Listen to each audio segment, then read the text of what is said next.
Cantique numéro 201, 6, 48.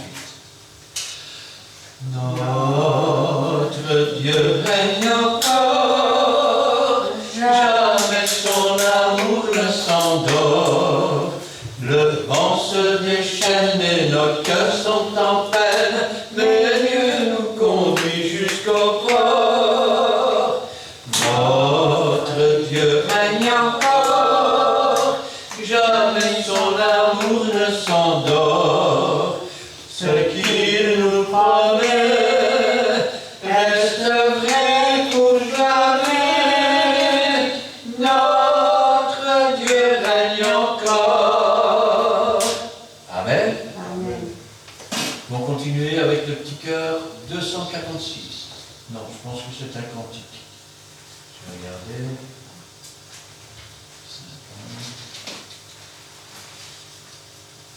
Non, c'est un petit cœur. 3, 4. Quand les portes d'or s'ouvriront, tous les saints s'embliront, les armées des cieux chanteront, chanteront un chant triomphant. Quand tous les saints ensembliront, alléluia, ils chanteront. Quand les portes d'or s'ouvriront, tous les saints au ciel entreront. Amen. Amen. Et enfin le petit cœur 117.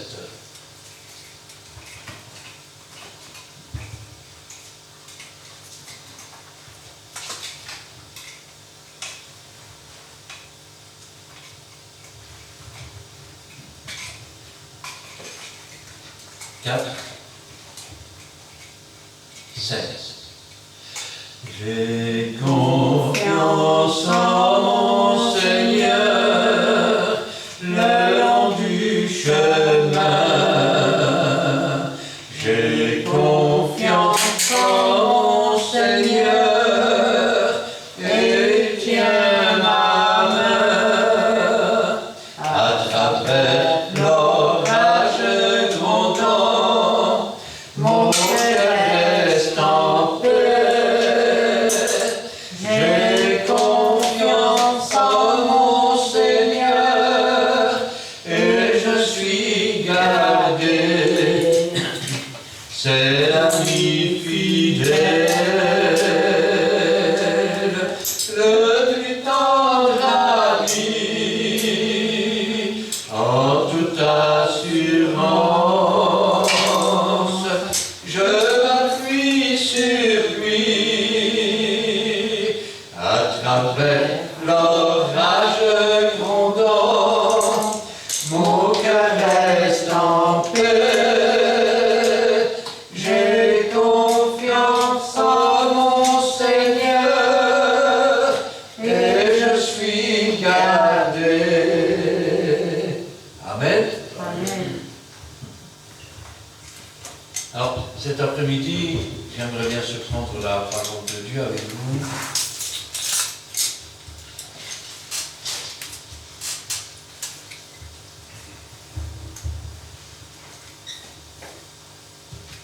Ces derniers temps, nous avons parlé de la dernière guerre qu'il y aura, mondiale. Puis, après ça, il y aura encore la guerre de Gog et de Magog, qui sont deux nations. Aujourd'hui, on va s'adresser un peu à toutes les personnes qui ont du pouvoir, entre parenthèses, qui jonglent avec des richesses. Et dites-vous bien que je ne parle pas aux gens qui, et on ne va pas parler aux gens qui ont acquis leur richesse avec sagesse, avec intelligence. Non. On va parler des gens qui l'ont acquis de façon frauduleuse, de façon malhonnête, de façon détournée. Sachez-le, qui que vous soyez, il y aura un revers à la médaille. Alors je vais demander à Cindy de remettre la parole du Seigneur entre ses mains. Et Gina nous fera la lecture. Ça se passe dans Jacques, chapitre 4, verset 13 au chapitre 5, verset 6. Jacques, chapitre 4, à partir du verset 13 jusqu'au 5, verset 6. Amen. Amen.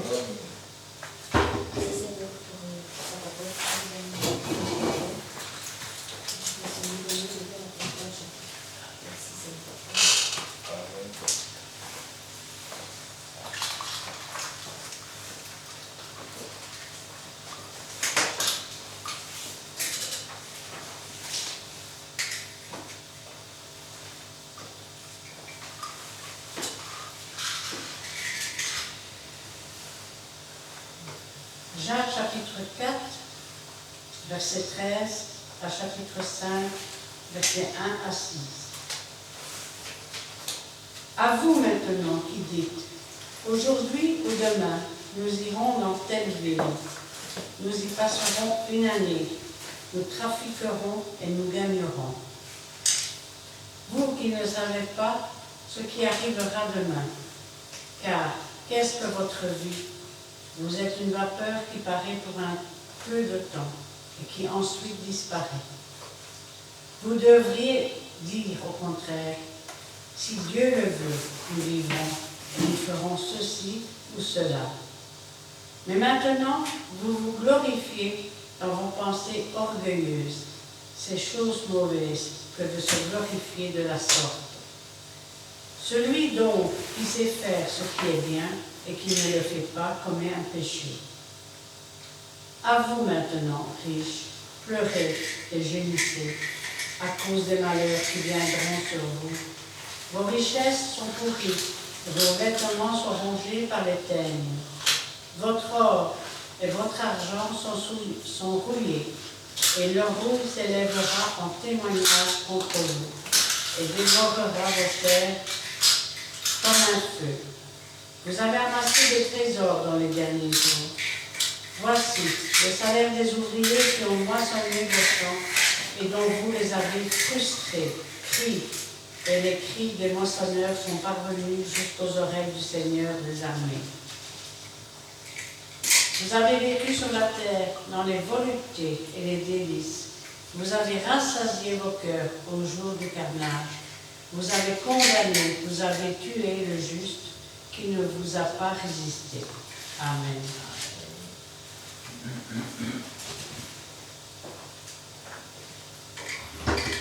Voilà une description des riches dans les derniers temps. Et les derniers temps, nous commençons à entrer dedans. Alors regardez bien. Jacques commence par « À vous maintenant, qui dites aujourd'hui ou demain, nous irons dans telle ville, nous y passerons une année, nous trafiquerons et nous gagnerons. » Le trafic, c'est un mot pour dire que les choses sont illicites, c'est-à-dire ne sont pas régulières, c'est-à-dire sont hors la loi. Alors, quel genre de trafic illicite peut-on faire? Trafic d'armes, trafic de contrefaçon, trafic d'êtres humains, oui, en 2022, trafic d'influence, trafic de drogue, trafic d'animaux, trafic politique. Il se poursuit une chose pareille. Nous en avons eu un exemple bien précis en Belgique pour ceux qui ont une petite mémoire. Quand une société ASBL est dirigée par des gens politiciens qui se servent dans la caisse, on les met dehors. Et on fait pour ça une grande enquête. Ensuite, la SBL en question, qui a déjà été dépouillée, ben, elle va être dirigée par une SBL indépendante. Comme si celui qui a reçu les candidatures n'a pas vu que le président, c'est celui qui avait été foutu à la porte, ainsi que le trésorier et le secrétaire. Quand on parle de trafic de drogue, dites-vous bien que les gens généralement qui sont droits et qui refusent de se soumettre au trafic de drogue subissent des pressions que la drogue n'entrerait pas si les politiques et certains politiciens n'étaient pas de mèche quelque part. Dans un pays où on ne peut pas faire rentrer de drogue, s'il en rentre, c'est qu'il y a quelque chose qui ne va pas. Alors, quand je pense à cela, je pense aussi au trafic humain. Vous savez ce que c'est qu'un trafic humain? C'est quand des riches, en Belgique, ça s'est vu dans un grand hôtel aussi, engagent des bonnes d'ouvrage, si vous préférez, et qu'ils les font venir de pays pauvres, et qu'ils en font des esclaves, battus, privés de nourriture, traités comme des chiens. Cela existe aujourd'hui en Belgique. Alors, contrefaçon, on en trouve tous les jours, dans les magasins. C'est quoi une contrefaçon? C'est quand vous vendez un sac de marque qui en réalité n'a pas été fabriqué par la marque. Même ce sera encore le même cuir, les mêmes points et tout, ça s'appelle contrefaçon. Alors, quand je pense à ça, je me dis, Seigneur, beaucoup de ces gens, quand on nous dit qu'il reste une année, en fait, c'est ce qui se passe aujourd'hui. Réfléchissez. La main-d'œuvre coûte trop cher ici, on transporte l'usine. Dans un autre coin, nous trafiquerons là-bas et nous y gagnerons. Ensuite, quand les ouvriers commencent à demander des augmentations de l'autre côté, on va revenir de l'autre côté. Il y a des multinationales aujourd'hui qui ont quasiment une usine dans chaque pays. Et si une main-d'œuvre ne convient plus, on ne change pas de main-d'œuvre. On va chercher une autre usine. Ainsi donc, à vous maintenant qui dites aujourd'hui ou demain, nous irons dans telle ville, nous y passerons une année, nous trafiquerons et nous gagnerons. Je suis curieux de savoir combien de politiciens ont des comptes à l'étranger. Vous dites, c'est grave ce que vous dites, vous ne vous rendez pas compte? Non, je dis simplement, je suis curieux de savoir combien de politiciens ont des comptes à l'étranger. Par exemple, combien d'entre eux placent leur argent en Allemagne? Pourquoi? Parce qu'ils se disent que s'ils veulent avoir de l'argent en main, je vais dire, pour acheter une voiture, ils peuvent prendre 80, 100 000 francs, 100 000 euros, et payer en liquide. Ici en Belgique, l'esclavage a déjà commencé, monsieur. Oui, parce que quand la banque est en difficulté, on prend vos impôts pour la relever. Et quand la banque va rembourser, elle prend vos intérêts pour rembourser. Puis elle s'ingère comme si vous étiez sous tutelle. En Belgique, vous ne pouvez pas payer une facture de 3 000 euros sans passer par une banque. C'est une ingérence, c'est votre argent, vous l'avez gagné, vous ne l'avez pas volé. Il y a des lois aussi qui sont votées pour, je veux dire, pouvoir bloquer vos comptes. Quand vous ouvrez un compte en dépôt, on ne parle pas d'un compte courant, on parle d'un compte en dépôt. Avez-vous déjà lu les 60 pages qui vont avec? Eh bien, quand vous déposez sur un compte en dépôt, en réalité, cet argent ne vous appartient plus, il appartient à la banque. Vous avez signé. Vous avez mis votre accord. Et pourquoi veulent-ils faire disparaître l'argent? Regardez au Liban, les comptes de tous les travailleurs sont bloqués. On décide quel trinquet on va vous donner pour votre travail. Regardez en Grèce ce qui s'est passé. C'est la même chose. La banque décide que maintenant, vous ne pouvez plus avoir votre argent et que vous aurez une petite dringueille tous les jours, à condition de faire des trucs de kilomètres. Je me demande quand même, quand on voit une chose pareille, essayez de faire un virement de 7 000 € de votre compte à un autre, et vous recevrez un coup de téléphone, je vais dire, des autorités qui surveillent la finance. Oui, je dis la vérité, je ne mens pas. Alors, je me demande une chose. Quand ces riches et ces multinationales font des virements de 50 millions, vous les bloquez aussi? Pourquoi c'est eux qui fraudent? Ils fraudent et ils trafiquent les comptes de leur société. Ils font des comptes offshore. Ils s'arrangent pour prendre l'argent au moment de payer les contributions et de l'envoyer dans un siège social pour ne pas payer. Il y a des entreprises qui gagnent des millions et qui ne payent pas plus de 1 000 € comme contribution. Alors maintenant, riches, ça s'adresse aussi à vous. Vous qui ne savez pas ce qui arrivera demain. Vous ne savez pas. Alors, je vais vous dire ce qui va arriver demain. Vous allez dire paix et sûreté.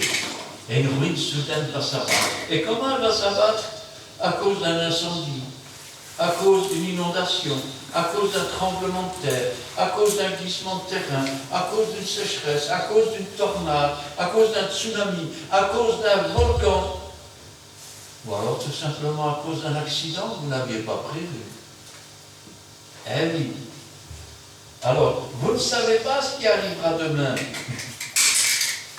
Vous savez, dans la Bible, il y a la parabole d'un riche comme ça. Il avait fait des récoltes fantastiques. Parce que c'est toujours pendant les moments de crise que certains se remplissent les poches. Et il avait tellement, ses champs avaient tellement bien rapporté qu'il a abattu ses greniers, il en a fait le plus grand, il a mis toutes ses récoltes. Une fois qu'il a mis toutes ses récoltes bien à place, il n'a plus eu envie de travailler. Non, il a dit, voilà, maintenant, mon âme, tu vas te reposer, tu as bien pour des années, hein, tranquillement. Ce qui veut dire que ces ouvriers aussi, elles se retrouvent au chômage, sans travail. Et pendant qu'il examinait tout cela, il était heureux. Et puis le soir, il est allé se coucher dans son lit, et c'est là qu'un ange lui est apparu. Il lui a dit, aujourd'hui même, ton âme te sera redemandée. Et tout ce que tu as mis dans tes greniers, pour qui est-ce que ça va être? Eh oui, nous ne savons jamais ce que réserve le lendemain. Vous qui ne savez pas ce qui arrivera demain. Car qu'est-ce que votre vie? C'est quoi ta vie?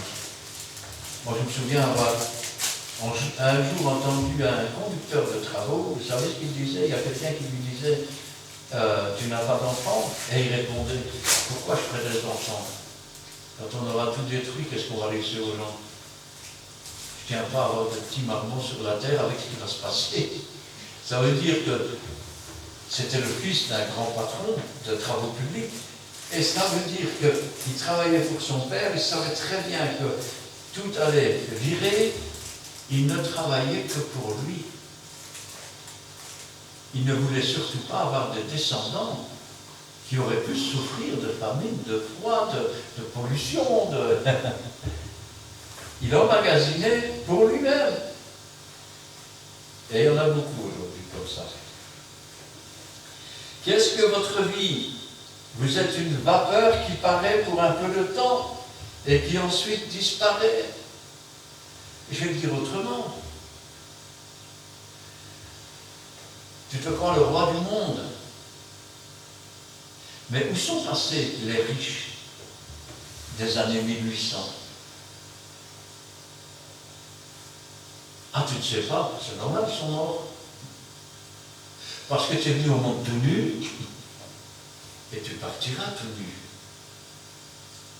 Et tu te dis, chacun pour soi et Dieu pour tous. Sauf que Dieu va te demander des comptes. Eh oui, il va te demander des comptes pour ce que tu as fait avec ton argent. Tu dis, mais je voudrais bien voir ça. Mais tu ne te gênes pas, toi et les politiciens, pour que les banques se permettent de te demander à toi, petit ouvrier, ce que tu fais avec ton argent, celui que tu as gagné de tes mains. Rappelle-toi toujours, riche, que si demain tous les ouvriers croisent les bras, tu n'as plus rien. Quant à l'État, je suis désolé de devoir le dire, et j'espère qu'elle sera vue par les politiciens. Alors, premièrement, je ne fais pas de politique. Deuxièmement, je ne vote pour aucun d'eux parce qu'il n'y en a aucun pour rattraper l'autre. Ceci étant dit, voilà comment je vois les choses. L'État veut faire aujourd'hui de vous des assistés. On va vous donner 60 € pour l'électricité. On va te donner 250 € pour le mazout. Quand les riches ont été en difficulté, on a fait sauter tes index. On commence déjà par te les rendre. Les prix ont augmenté de 10%, on augmente ton salaire de 10%. Et les petits commerçants ne seront pas obligés de faire faillite sous prétexte qu'ils ne sauraient pas vendre leur pain plus cher et que de toute façon personne ne pourrait l'acheter parce qu'il n'y a pas d'argent. La vérité aussi, c'est que tes 250 € de mazout, tes 60 € pour l'électricité, ou autant pour le gaz, et autant pour le Covid, et autant pour le chômage de ceci, de cela, ils vont te le reprendre. Ils ne vont pas les reprendre aux riches, ils vont te le reprendre à toi. Ils ont déjà commencé. Les impôts, oh, c'est pas difficile. Il y a déjà des lois qui sont sur la table. Les petits qui avaient travaillé toute une vie pour acheter une maison et avoir un petit revenu locatif. Hein? Eh bien, il y a une loi sur la table pour taxer vos loyers en plus du cadastre. Ah, j'ai vu cet après-midi encore. J'ai acheté un camping-car. La taxe est passée de 80 € à 1000. Oh, j'ai voulu acheter un utilitaire. Mais voilà, j'ai eu une taxe de 2500 € pour la mise en circulation. J'ai eu la taxe de circulation. J'ai eu la TVA. J'ai eu ceci. Nous sommes des Wallons. Je parle ici des Wallons, mais je pourrais parler des Belges. Nous sommes le pays le plus taxé. Et on est en train de venir dans une dictature. Petit à petit, on resserre. Politiciens et riches et banques se mettent tous ensemble. Quand vous aurez tous des cartes et que vous ne paierez plus en argent, et que l'argent aura disparu, tous les guichets disparaîtront.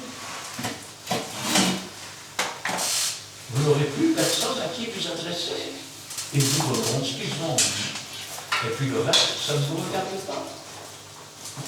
Quand je pense à cela, je me dis, Seigneur, comment peut-on laisser ces gens agir de cette façon? Ils sont en train de dépouiller les bras qui travaillent. Et Dieu le sait bien, et il le savait déjà bien. C'est pour ça que Jacques en a parlé. Alors vous croyez que la chose est nouvelle, mais il n'y a rien de nouveau sous le soleil. Les hommes ont seulement oublié et ils font la même chose. Et vous, messieurs, quand vous serez morts, et bien morts, et je dis bien morts,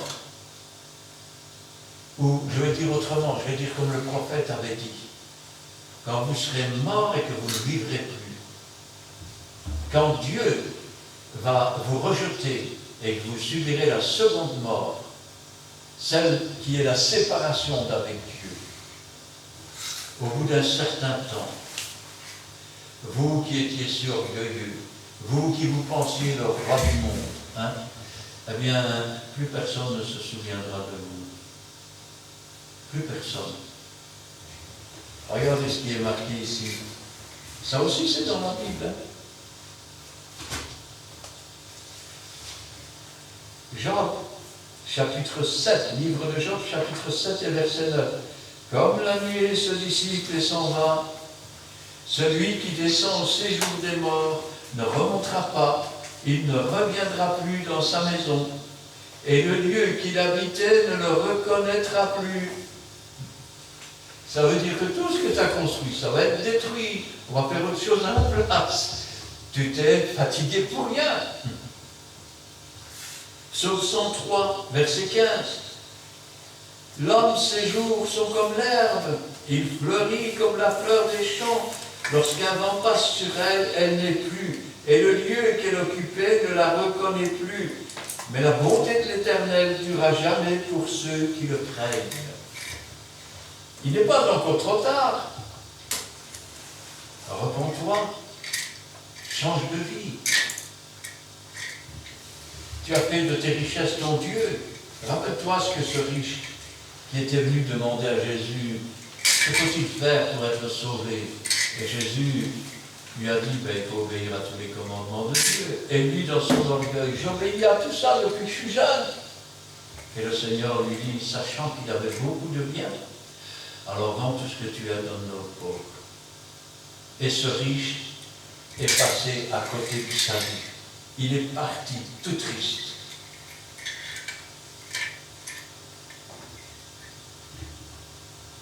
Ah, c'est bien, hein, quand tu dis, je vais faire ceci, je vais faire là, sans te soucier de savoir que tu es pour peu de temps sur la terre. Et vous, qui agissez comme si vous alliez vivre éternellement, et qui détruisez la terre, tantôt d'une façon, tantôt de l'autre. Si vous êtes encore vivant, j'ai une mauvaise nouvelle pour vous, très mauvaise. On vous a dit que pour 2050, les glaciers à l'effondrer vont fondre beaucoup plus vite que cela. Beaucoup plus vite que tout ce que vous pensez. Parce qu'en dessous de certains pôles, il y a des volcans, messieurs. Et ils commencent à se réchauffer comme la planète. Quand les glissements de terrain auront lieu, quand les îles s'enfonceront, quand... Eh bien, vous irez à la mer, à la rivière. Vous irez à la mer, à la rivière, c'est moi qui vous le dis. Pas au stand, hein, pas à Bréden, pas de Han, hein. Non, non, à la rivière. Paris sera sous les eaux, Londres sera sous les eaux, l'Italie ne sera plus qu'une banque de terre. Sur quelle terre comptez-vous émigrer? Aujourd'hui, il y a déjà des milliers, des centaines de milliers de gens qui sont obligés de quitter leur île et ils ne savent pas où ils vont aller. Mais ils sont obligés parce que l'eau monte inexorablement.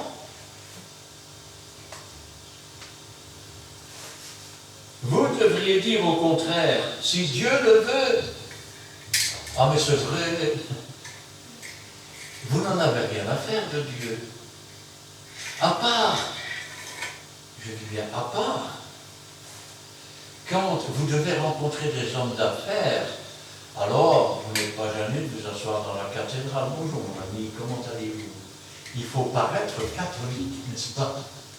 C'est vrai que déjà, à l'époque des fausses prophéties, où c'était la fin du monde, ce sont les princes, les ducs, les archiducs, les comtes qui se sont mis comme princes de l'Église. Et que donc, c'est dans le même giron. Même dans la banque du Vatican, on trafique. Avec la mafia en plus. Ce monde est corrompu. Et chacun pense qu'il va pouvoir échapper. Personne ne consulte Dieu. Sauf que celui qui consulte Dieu dans ses affaires sait que ce qu'il a ne lui appartient pas et que cela lui est mis à disposition seulement pour un temps. Et que donc, il doit en faire ce que Dieu lui montre de faire sans avoir à discuter. Mais non! Vous dites, je vais faire ça, je vais faire ça, je vais faire ça. Et vous ne dites pas si Dieu le veut. Alors, souvent, vous vous opposez à Dieu. Vous vous opposez même à la création. Et quand on s'oppose à la création, on s'oppose au Créateur. Vous savez, mon frère Edo et moi, souvent, parfois, quand on parle, quand il me dit un dimanche, je dis un dimanche, Dieu voulant. Si Dieu le veut. Pourquoi? Imaginez qu'il m'apprenne maintenant. Et je ne vais pas dire à mon frère un mercredi, si Dieu le veut, parce que si Dieu vient me chercher, je pars tout de suite. Mais vous êtes plein d'orgueil. Vous pensez que vous dirigez le monde, vous pensez que tout ce que vous avez décidé se passera exactement comme vous l'avez décidé, et je suis ici pour vous dire que la fête est sur le point de se terminer. Vous entendez ce que je dis? Elle est sur le point de se terminer. Dites-moi, qu'est-ce qui se passe quand un ménage fait des dettes? Ben, il rembourse ses dettes, non? Puis s'il refait une dette pour payer la dette, et puis une autre dette pour payer la dette. Il vient à un moment donné, ça devient un surendetté.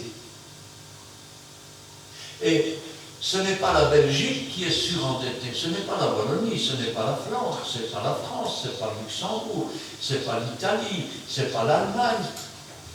C'est le monde entier. C'est le monde entier. Devant la création, vous êtes surendetté. Avec le changement climatique actuel, la Terre ne peut plus produire pour nourrir tous les hommes. Et vous pensez que vous allez faire de bonnes affaires. Mais voilà, la main de Dieu va s'appesantir de plus en plus. Rappelez-vous ce que dit, je pense que c'est Matthieu chapitre 24. Dans les derniers temps, il y aura des temps difficiles. Et il dit pourquoi? Parce que les hommes sont devenus hautains, blasphémateurs, irreligions, avides d'argent, ennemis des gens de bien. Vous devriez dire au contraire, si Dieu le veut, nous vivrons et nous ferons ceci ou cela. Mais maintenant, vous vous glorifiez dans vos pensées orgueilleuses. Vous savez, il est tout à fait normal que ce qui va arriver doit arriver. Pour deux choses. La première, c'est que Dieu l'a inscrit dans la Bible. Il y aura des pestes, il y aura des famines, il y aura des tremblements de terre. Ce ne sera que le commencement des douleurs. Vous entendez? Le commencement des douleurs. C'est comme une femme enceinte, elle a ses premières contractions, c'est le commencement des douleurs. On ne peut plus échapper maintenant. Elle va enfanter. Et l'humanité va enfanter une misère noire. Et quand le monde va être dans la misère noire, c'est alors qu'ils vont se chercher un sauveur. Un sauveur parmi les hommes. Ils vont accueillir à bras ouverts l'Antéchrist. Vous savez pourquoi?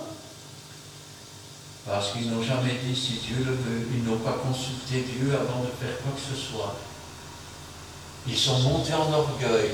Ils sont leur propre Dieu, décidant eux-mêmes ce qu'ils vont faire quand ils vont, sans se soucier de savoir si Dieu leur prêtera encore vie et si c'est ce que Dieu veut ou pas.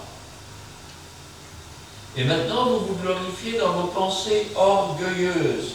C'est chose mauvaise que se glorifier de la sorte. Celui donc qui sait faire ce qui est bien, écoutez bien, celui qui sait faire ce qui est bien et qui ne le fait pas,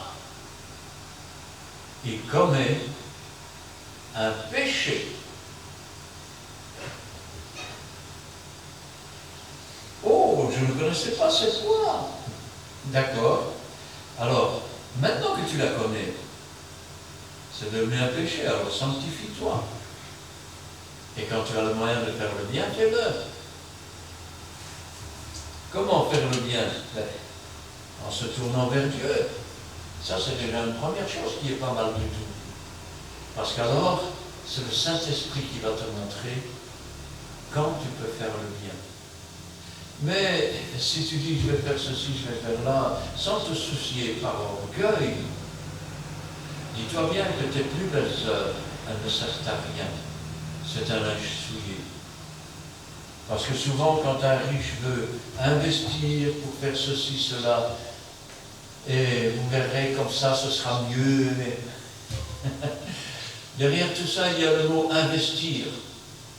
Le mot investir signifie mettre des fonds et récupérer avec des intérêts. Les banques ne s'intéressent pas à toi, tout ce qu'elles veulent, c'est ton argent.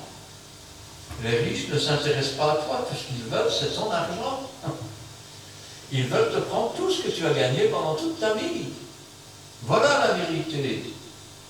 Nous vivons dans un monde de requins.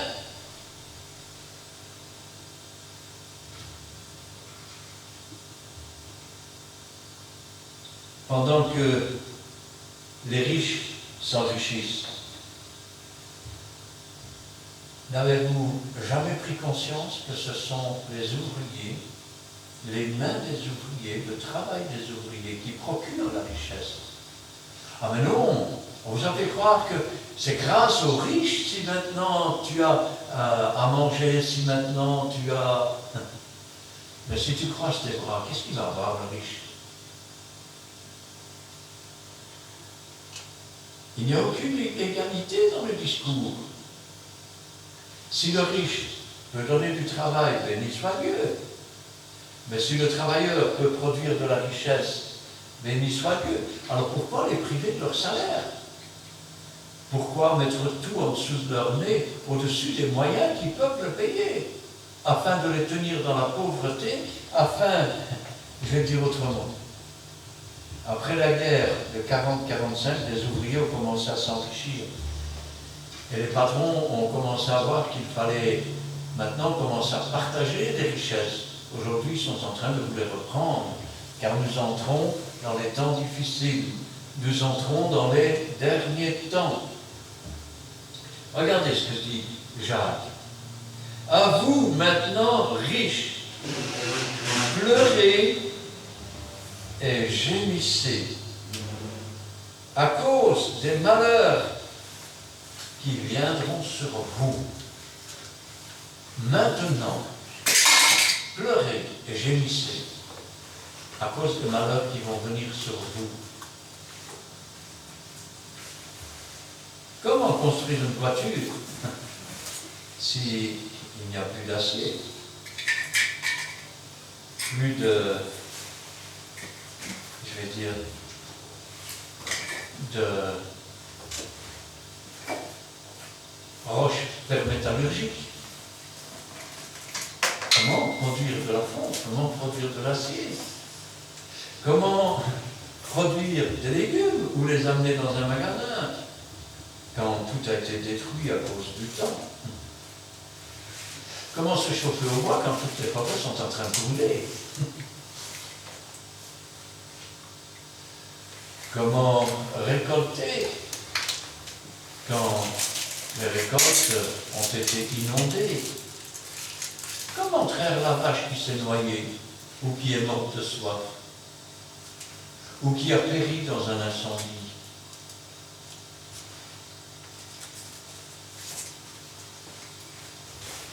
Comment conduire quand il n'y a plus de matériaux, ou plus beaucoup, en tout cas pas assez, pour toute l'humanité? Et maintenant, riches, pleurez, gémissez à cause des malheurs qui viendront sur vous. Vos richesses sont pourries. Pourries. Elles viennent de votre propre pourriture. De quelqu'un qui, je vais dire, qui opprime les autres et qui s'enrichit sur le dos des autres, on dit que c'est un pourri. Et vos richesses sont comme vous, elles sont pourries. Frère, on ne peut pas dire une chose pareille. suis encore gentil, non? Je n'ai pas fait comme dans certains passages de la Bible. Je n'ai pas dit race de vipère, bande de serpents, qui vous a appris à échapper à la colère qui est à venir. Portez du fruit de la repentance. Et vos vêtements sont rongés par la teigne. La teigne, c'est un petit ver qui vient d'un papillon et qui s'introduit dans la laine et qui la mange.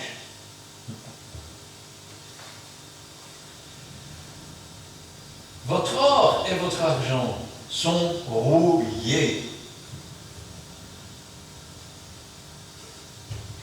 Quand on fera disparaître l'argent, ah, c'est vrai, les banques ne vous l'ont pas encore dit. Mais quand on va faire disparaître l'argent, et que tout sera numérique,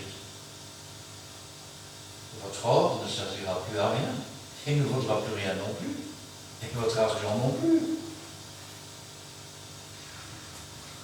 Et leur rouille s'élèvera en témoignage contre vous, et dévorera vos chairs comme un feu. Avez-vous déjà vu ce qui se passe quand il y a un krach boursier, quand tout s'effondre? C'est généralement les plus riches qui commencent par se jeter du haut des buildings et qui s'écrasent dans le fond. Puis vous en avez qui se pendent. Puis vous en avez qui pleurent, qui font des crises et qui se retrouvent dans les asiles. Et puis vous en avez d'autres, qui meurent de chagrin parce qu'ils n'ont plus de sous. Eh oui. Parlons pas des familles. Oh, mon chéri, tu n'es plus capable de m'offrir mes bijoux et mes robes. Tu comprends, moi j'ai un certain standing. Au revoir, hein. Et les enfants? Papa, passe-moi 1000 balles. Tu sais bien que c'est pas possible. Oh, il y en a marre, on est pauvres maintenant, on n'est plus rien.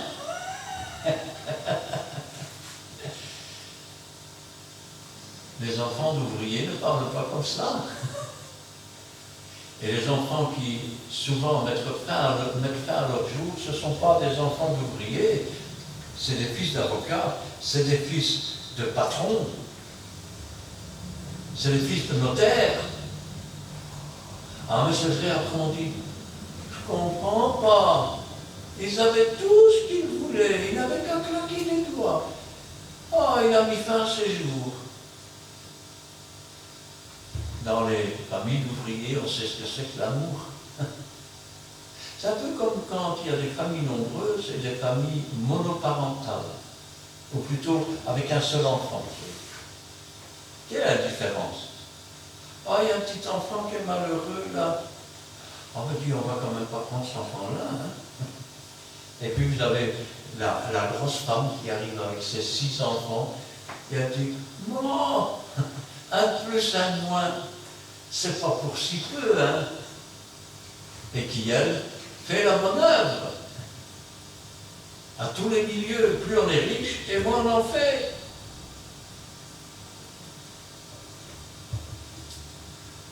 Et c'est valable pour tout. À vous maintenant, riches, pleurez, gémissez à cause des malheurs qui viendront sur vous. Vos richesses sont pourries, vos vêtements sont rongés par les teignes, votre or, votre argent sont rouillés. Ils sont atteints par la corrosion. Et leur rouille s'élève en témoignage contre vous et dévorera vos chairs comme un feu. Vous avez amassé des richesses dans les derniers jours. Écoutez bien, ça a été écrit il y a plus de 2000 ans. Mais Dieu savait déjà ce qui se passerait. Vous avez amassé des richesses dans les derniers jours.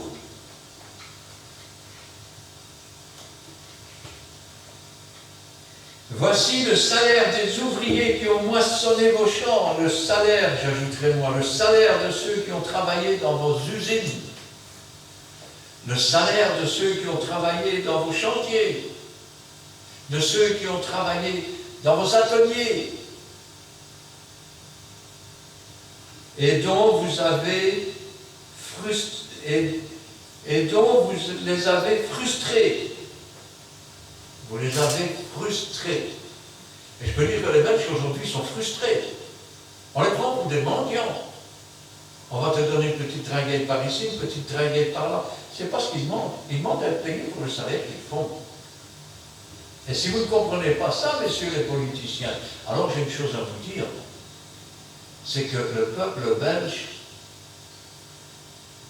n'est plus en accord avec les politiciens. Et les politiciens ne sont pas en accord avec la population. Il y a longtemps que ces messieurs s'enrichissent, que ces messieurs multiplient leur gouvernement, multiplient comment je vais dire, leurs séances et leurs collaborateurs, et chacun se prend une part du gâteau. Oh, j'ai dit quelque chose qu'il ne fallait pas? Vous estimez que votre salaire est pas très bien payé? Allez voir un ouvrier quand il gagne 1 500 €, vous en gagnez 100 000. Et vous vous plaignez. Sans compter tout ce qu'il y a sur le côté pour certains. Et puis après, vous dites aux gens, on va faire ceci pour vous, on va faire cela pour vous. On ne vous demande pas de faire quelque chose, on vous demande de rétribuer les gens qui travaillent. Tant que vous ne comprendrez pas cela, ça risque d'aller très mal. Ainsi donc, vous avez amassé des trésors dans les derniers jours. Voici le salaire des ouvriers qui ont moissonné vos champs et dont vous les avez frustrés. Crient. Les peuples crient aujourd'hui. Et les cris des moissonneurs sont parvenus jusqu'aux oreilles du Seigneur des armées. Dans certains pays, ça va tellement loin qu'on ne peut même plus parler de Jésus. Et vous privez les moissonneurs de leur salaire. Et leurs cris montent jusqu'à Dieu. Et Dieu entend. Vous avez vécu sur la terre dans les voluptés, dans les délices. Vous avez vécu et vous avez mené une brillante et joyeuse vie. Comme le riche et Lazare. Seulement quand Lazare il est mort, il est allé dans le sein d'Abraham. Et il a trouvé le repos. Mais le riche, il est allé dans le lieu de tourment, dans le séjour des morts, où il y a des pleurs et des grincements de dents. Et là-bas, il disait, va, envoie quelqu'un dire à mes frères pour qu'ils ne viennent pas ici, car je suis tourmenté par une flamme cruelle. Depuis que tu es jeune, on t'apprend à faire du pognon. Ouais. Amasser, amasser, amasser. Tout pour toi, rien pour les autres. Et si tu peux priver les ouvriers de leur salaire, ou t'arranger pour qu'ils vivent dans la presque misère, tu le fais. Sauf qu'un jour, il faudra rendre des comptes. Et ce jour-là, tu seras comme ce riche. Il se lamentait. Et vous savez ce qu'Abraham a répondu à ce riche quand il a dit, envoie Lazare, quand ils verront Lazare, ils croiront. Il lui a dit, quand bien même un mort ressusciterait, il ne croirait pas. J'ai une mauvaise nouvelle pour toi, Jésus est mort sur la croix, mais il est ressuscité, et tu ne crois toujours pas. Ça veut dire que si tu continues dans cette voie, tu te retrouveras dans ce lieu où il y a des pleurs, des grincements de dents. Et lorsque les 1000 ans de règne seront terminés, tu seras jeté dans les temps ardents de feu, qui ne s'éteint jamais. La seconde mort, la séparation définitive avec Dieu. Vous avez vécu sur la terre dans les voluptés, dans les délices. Vous avez rassasié vos cœurs au jour du carnage, au jour où les gens commençaient à entrer dans la misère et tout. Vous en avez profité pour vous enrichir. Vous avez condamné, vous avez tué le juste. Vous entendez, messieurs les juges? J'ai entendu dire qu'au Liban, il y avait des cambriolages dans les banques. Vous avez mal entendu. Ces gens demandent simplement leur argent parce qu'ils en ont besoin. Mais la banque les a bloqués. En Grèce, la banque a bloqué les comptes des gens qui venaient et faisaient des kilomètres de fil. Ah, on ne s'entend pas bien avec les Russes. Donc on bloque les comptes des oligarques russes. Et vous croyez qu'ils ne peuvent pas bloquer les vôtres? Vous vous faites des illusions. Parce que le moment venu, quand l'argent aura disparu, peut-être même avant, vous verrez que petit à petit on va resserrer la vis jusqu'à faire de vous des gens, vous savez, comme une fourmilière. Tu travailles et tu as droit juste à ton manger et peut-être un peu au-dessus de la tête, c'est tout. C'est à cela que veulent conduire les riches. Si vous vous rendez compte, si tout le monde devient riche, mais il y aurait plus de pauvres. Hein. Oh oui, c'est méchant ce que je dis. Quand vous avez 3 ou 4 enfants, vous avez perdu votre travail, que vous ne savez plus payer quoi que ce soit, parce qu'on vous a jeté dehors du chômage et qu'on ne vous donne pas de travail. L'huissier vient, il met vos meubles dehors, et vous voilà dehors. Quand vous êtes avec vos petits marmots et que vous les regardez et que vous dites qu'est-ce qu'ils vont devenir, qu'est-ce qu'on va faire maintenant, comment est-ce que je vais faire? Ah oui, parce que quand tu n'as pas d'adresse, tu n'as pas de boulot, hein? Ah oui, il faut au minimum une adresse. Si tu n'as pas de boulot, tu ne peux pas ouvrir si tu n'as pas de maison, tu ne peux pas ouvrir un compte en banque. Hein. Il te faut une adresse. Non, ma carte d'identité, il me faut une adresse. Tout a été fait pour que tu ne te relèves pas. Tout a été fait pour que tu tombes dans un trou, dans une fosse sans fin. Et pourtant, si tu es dans le cas, et que tu regardes cette vidéo, je voudrais te répéter la phrase d'une juive qui s'appelait Ten Boom. Elle a vu toute sa famille massacrée par les Allemands. Et elle disait, aussi profond que soit la fosse dans laquelle on te jette, la main de Dieu n'est pas trop courte que pour venir te rechercher dans le fond de la fosse et pour te ramener à la lumière. Car Jésus est la véritable lumière. Prends une Bible, commence à lire. Demande à Dieu de t'éclairer avant qu'il ne soit trop tard. Tu sais, au temps de Noé, ils mangeaient, mariaient leurs enfants, ils buvaient, ils ne se doutèrent jamais de rien. Pourtant, Noé était le 8e prédicateur de la justice, ça veut dire qu'il annonçait toutes ces choses. Oh, laisse-nous tranquille avec tes conneries à Noé, boum. Noé est monté dans l'arche et ils sont tous morts. Un jour, l'arche de l'Alliance apparaîtra dans le ciel, nous partirons à sa rencontre.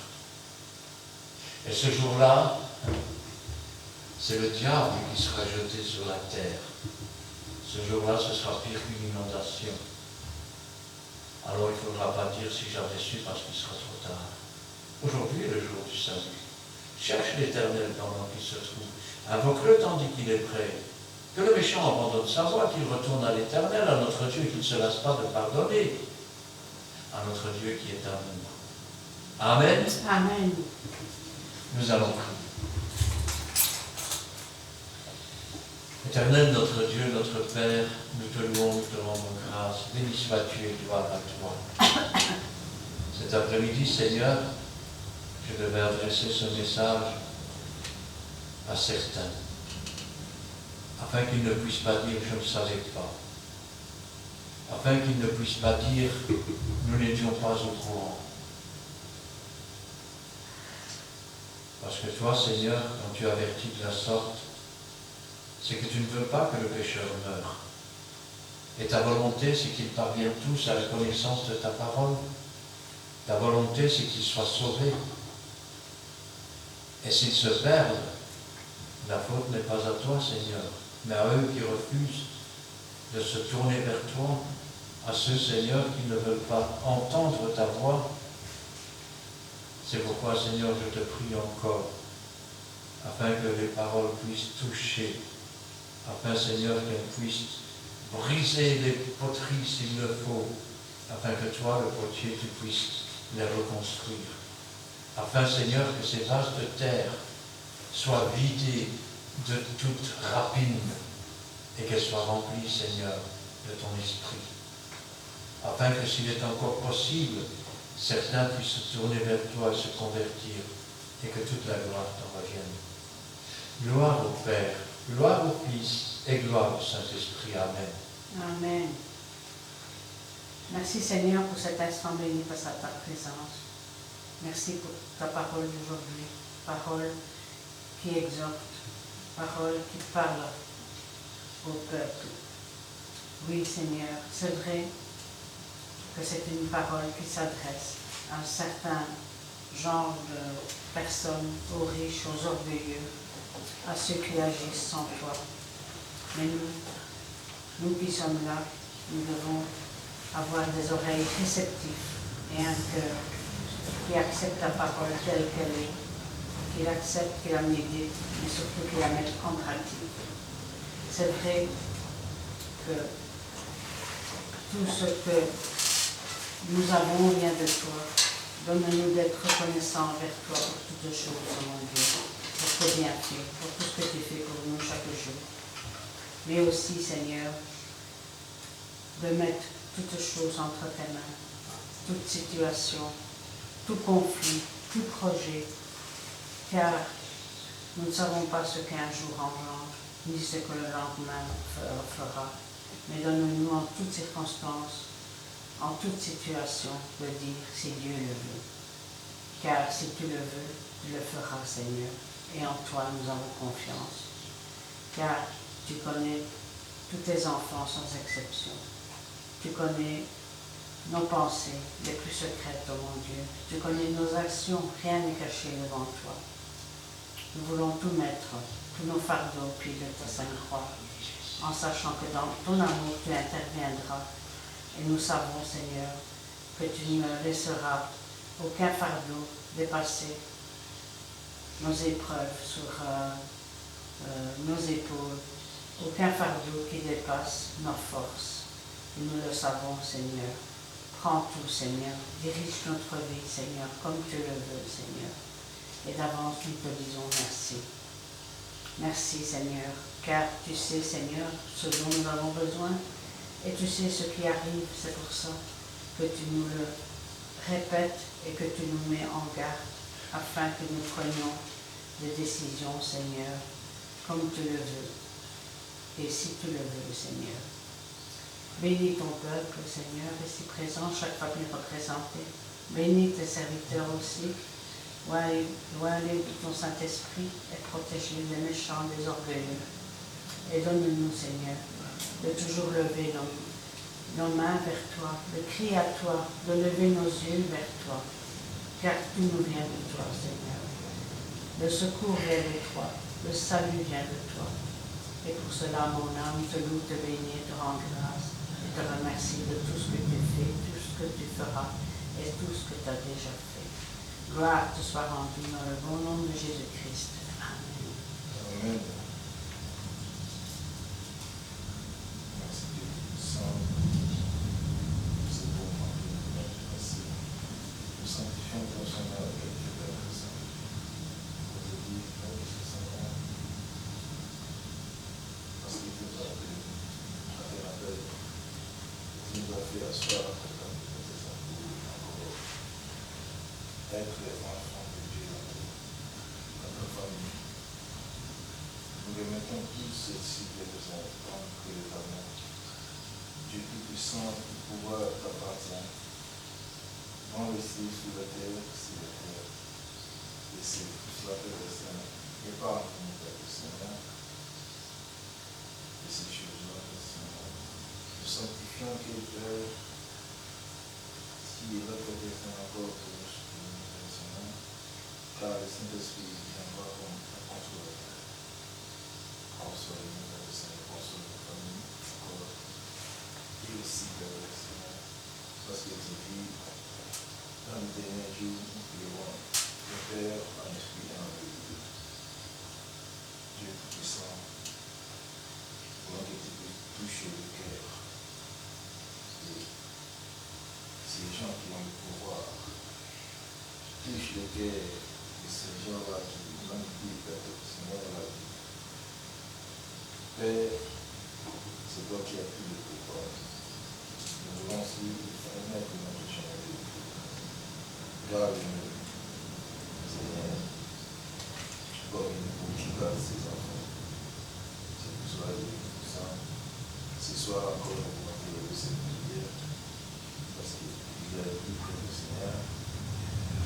Ta parole, tout ce que vous demandez en ton nom, tu nous les accordes. Accorde-nous la paix, accorde-nous, Père Seigneur, la joie. Accorde-nous, Père Seigneur, et encore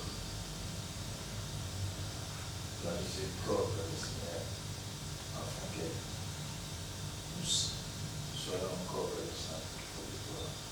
On peut retrouver la joie dans laquelle dans paix de ton Père Seigneur, qui ta parole de vie. C'est pas Père, avec nous, c'est tout cela, Père. Nous devons faire des séquences, ces choses, Père Seigneur, qui sont horribles pour la parole de Dieu. Mais pas aucun pouvoir, Père Seigneur, parmi tes enfants, parmi tes peuples. Protège-nous des puissants. Protège-nous par ta main forte et puissante. Et nous pouvons te lever cette prière dans le nom précieux de notre Seigneur Jésus-Christ. Amen. Amen. Merci Seigneur pour ta parole. Nous remercions tout simplement. Merci. Nous aidons aussi nous donner de faire communiquer aussi quelque chose. Que tu puisses aussi nous garder dans ta puissance aussi, Seigneur, tu sais quelque chose. Je te remercie. Tous les castes les quartiers que tu connais aussi. Que tu puisses aussi intervenir pour ces personnes, tout ce qui se passe aussi. Je te remets le retour et aussi dans le rendez-vous, que tu puisses bénir cette semaine. Et c'est quelque chose aussi que tu puisses nous garder dans nos puissantes. Merci pour tout, Seigneur. Bonjour. Amen. Amen. Eh bien, nous terminerons avec le cantique numéro 321.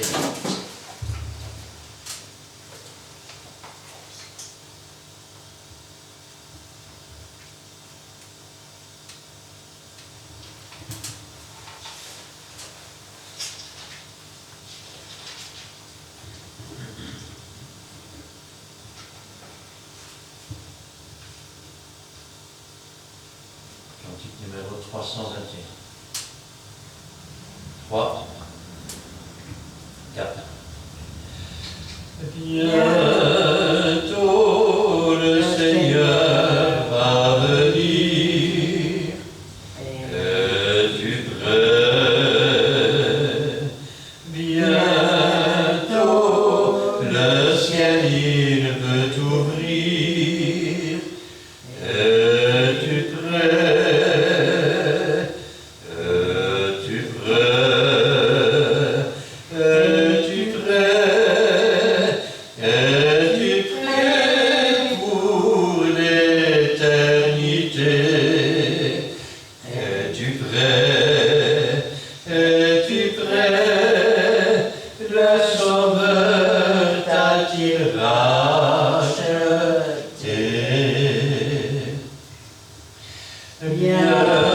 Bientôt l'appel retentira.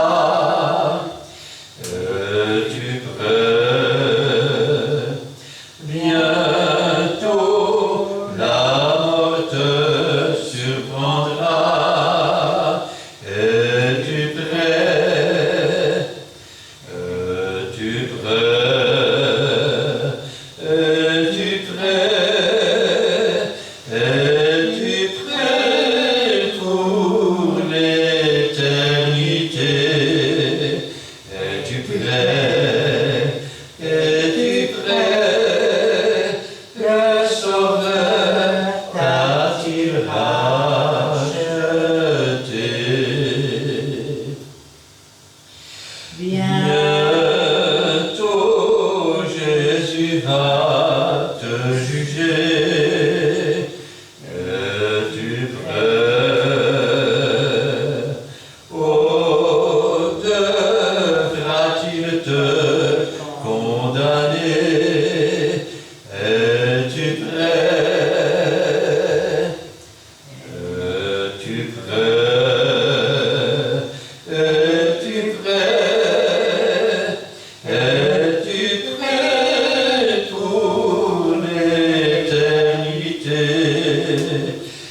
Es-tu prêt?